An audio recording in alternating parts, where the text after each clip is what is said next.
You go to bed determined to get a full 8 hours, but like clockwork at 2 a.m., your body betrays you. That familiar pressure builds and you're forced to stumble to the bathroom, shattering your deep sleep.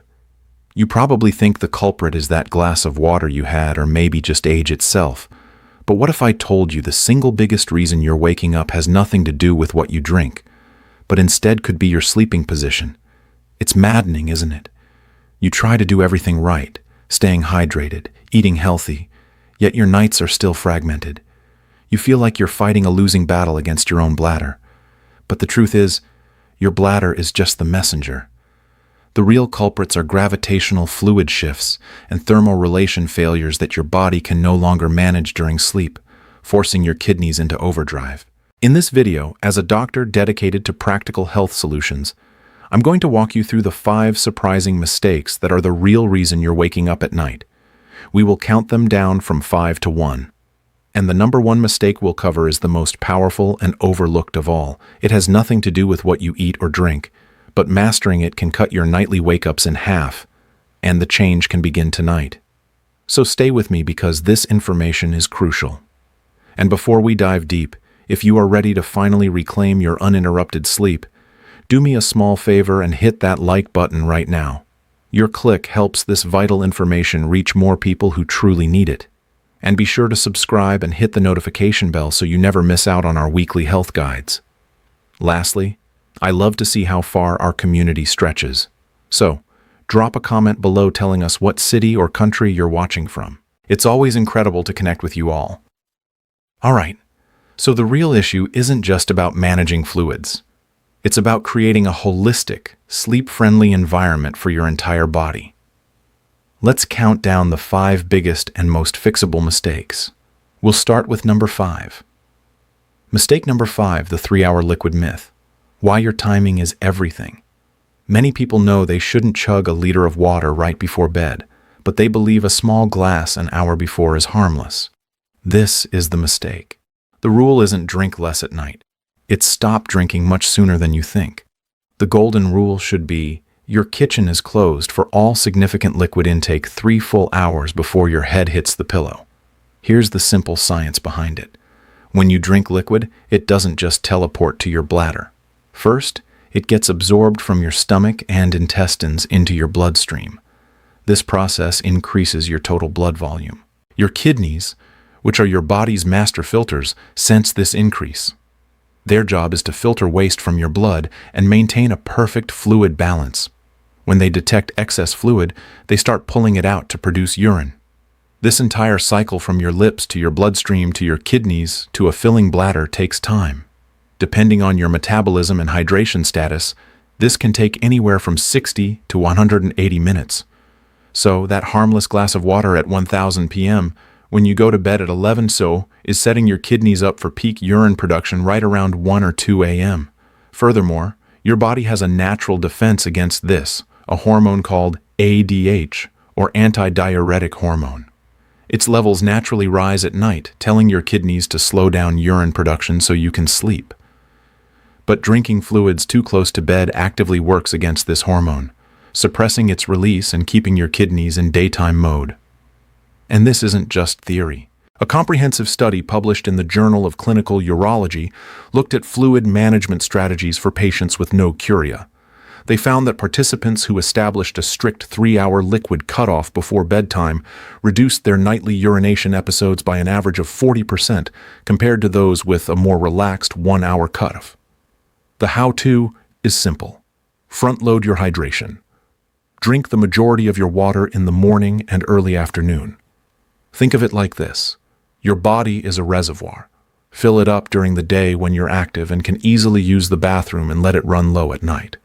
If you must take medication, use the absolute smallest sip of water possible. What's your current cutoff time for liquids before bed? Be honest. Share it in the comments below. Let's see what the average is. Mistake number 4, the late dinner and the hidden diuretic trap. You've managed your liquids perfectly, but you still wake up. The next place to look is your dinner plate and what time you ate it. This is a 2-part mistake: the timing of your meal and the content of your meal. First, let's talk about timing.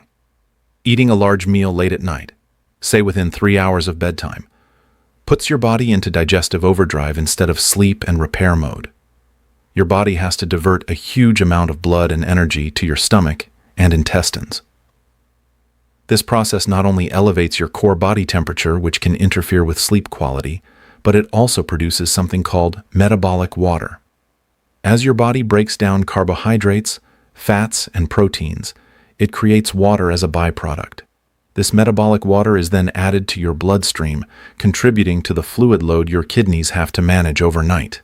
The Sleep Foundation consistently highlights that heavy meals close to bedtime can fragment sleep, making you more sensitive to even the slightest urge to urinate. Second, and perhaps more insidious, is the hidden diuretic trap. Diuretics are substances that make you produce more urine, and they are hiding in plain sight in many healthy dinners. Alcohol and caffeine are the obvious ones. They both directly suppress that all-important ADH we talked about. But many vegetables are natural diuretics, including celery, cucumbers, asparagus, bell peppers, and parsley. Even very spicy foods can act as bladder irritants for some people, creating a sense of urgency. A big healthy salad with a cucumber and celery base eaten at 9 p.m. could be the very reason you're up at 2 a.m. The fix requires a two-pronged strategy. First, aim to finish your last major meal of the day, a solid 3 to 4 hours before you go to sleep. This gives your body ample time to digest. Second, become a diuretic detective. Scan your dinner plate. If you are struggling with nocturia, perhaps move that big salad to lunchtime and opt for cooked non-diuretic vegetables like carrots, broccoli, or sweet potatoes in the evening. What's a healthy food you love that you just realized might be contributing to your nighttime trips? I'm really curious to hear what you discover. Let me know below. Mistake number 3, the pre-leap good enough bathroom trip. This is one of the most common and easily correctable mistakes I see. You're getting ready for bed. You go to the bathroom as part of your routine, but you're distracted. You're thinking about tomorrow. You're scrolling on your phone. You're rushing. You go. You feel empty enough, and you get into bed. This is the good enough mistake. Your bladder is a muscular sac. It sends signals to your brain as it stretches. Most people only empty their bladder about 80 or 90% of the way when they are rushing. That last 10-20% doesn't seem like much, but it means your bladder will reach its wake-up threshold much faster. If a full bladder is 400 ml meal and you leave 50 milliliter behind, that's a huge head start on the refilling process. To combat this, urologists and pelvic floor specialists recommend a technique called double voiding. It's a mindful practice to ensure your bladder is as empty as possible. Leading institutions like the Cleveland Clinic often recommend this technique for patients with bladder emptying issues because it's simple, non-invasive, and incredibly effective. Here's exactly how to do it. Make this the very last thing you do before your head hits the pillow. Step 1. Go to the bathroom and sit down on the toilet. Yes, even for men, sitting allows the pelvic floor muscles to fully relax, which is critical for complete emptying. Step 2. Urinate normally. Don't push or strain. Just relax and let it flow until you feel you're finished. Step 3. Remain sitting on the toilet. Don't get up. Wait for 30 to 60 seconds. Take a few deep breaths. Step 4. Lean forward slightly. You can rest your forearms on your knees. This gentle change in posture can shift the position of the bladder and encourage that last bit of urine to come out. Try to urinate again. You might be surprised that there's more. Making this simple 2-minute ritual a non-negotiable part of your bedtime routine can be an absolute game-changer. Have you ever heard of the double voiding technique before? Is this new to you? Mistake number 2, your bedroom's unregulated microclimate. Your body is like a finely tuned thermostat, and the temperature of your room, along with the clothes you wear, has a direct and powerful effect on your kidney function during the night. Let's look at what happens when you're too hot. The ideal room temperature for sleep is surprisingly cool, typically between 65 to 68 degrees F or about 18 to 20 degrees C.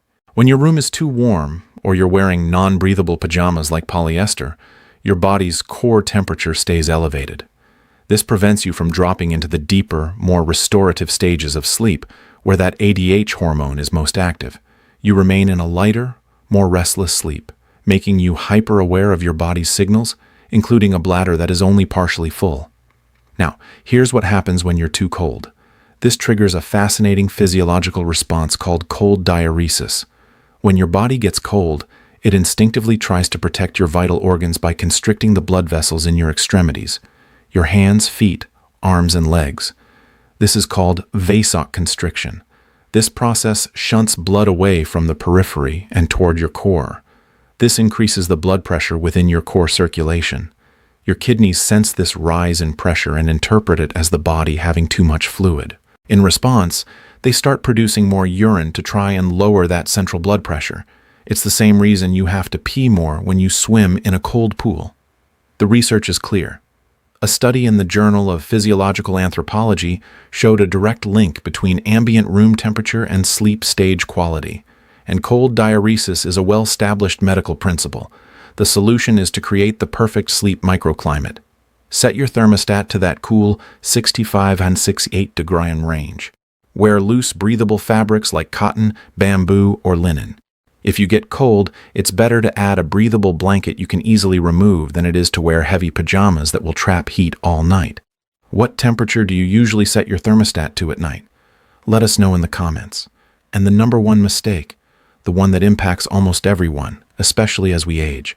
Mistake number one, the gravity and pressure problem, your sleeping position. This is the aha moment for so many of my patients. All day long while you are standing and sitting, gravity is pulling fluids down into your lower body. A certain amount of fluid naturally accumulates in the tissues of your legs and ankles. This is called peripheral edema, and it happens to almost everyone to some degree, but it becomes more pronounced with age, or if you sit for long periods. Then you go to bed. You lie down flat. For the first time in 16 hours, gravity is no longer holding that excess fluid in your legs. Over the next few hours, that fluid slowly leaves the tissues and re-enters your bloodstream. Your blood volume gradually increases. And what do your kidneys do when they sense increased blood volume? They filter it out and produce urine. This massive delayed fluid shift is a primary driver of nocturia happening hours after you've fallen asleep. The solution is to outsmart gravity. You need to get that fluid out of your legs and processed by your kidneys before you go into a deep sleep. Here's how. The single most effective strategy is leg elevation. For 1 to 2 hours before you go to bed, while you're reading a book or watching television, lie down on the couch or floor and elevate your legs. You can prop them up on a stack of pillows or an ottoman, or even rest them up against a wall. The goal is to get your ankles higher than your heart. This allows gravity to help drain that fluid back into your circulation early. Your kidneys will process it. You'll use the bathroom before bed using the double voiding technique, and you'll start the night with a much lower fluid load. Then, when you get into bed, your sleeping posture continues to matter. Sleeping on your back with a pillow under your knees maintains a slight elevation. Even better for many is sleeping on your side, particularly your left side, with a pillow between your knees. This position takes direct physical pressure off your bladder and is also known to improve circulation and reduce acid reflux. The evidence for this is powerful. A landmark 2015 study in the Journal of the American Geriatric Society had elderly patients practice lower leg elevation for several hours before sleep. The results were astounding. A significant reduction in nocturia episodes simply because the fluid shift was managed in the evening instead of in the middle of the night. So you now have the 5 biggest culprits, but I know exactly what some of you might be thinking. Doctor, this is a lot of information, 5 mistakes. It feels overwhelming. Where do I even start without getting discouraged and quitting after one night? Don't worry, I understand completely. And that's why I want to give you one final crucial rule, the rule of 1. Do not try to fix all 5 mistakes at once. That is a recipe for failure. Instead, I want you to pick the one mistake that gave you that aha moment while you were watching. Just one. If it was the 3-hour liquid rule, focus only on that for the next 3 nights. If it was elevating your legs, make that your only mission. Small, consistent wins are what create lasting change. So, my friends, today we've uncovered that the key to dry, uninterrupted nights isn't about some magic pill. It's about understanding your body as an interconnected system. It's about giving your body the peace and stability it needs to do its job so you can finally get the deep, uninterrupted rest you truly deserve. Which mistake was your personal aha moment? That is your starting line. Let me know your choice in the comments below. Committing to it is the first step. And if this video gave you a concrete plan, you can start tonight. Show your commitment by typing the word plan in the comments. And of course, subscribe to the channel and turn on notifications so we can continue on this health journey together. Take care. Sleep deeply.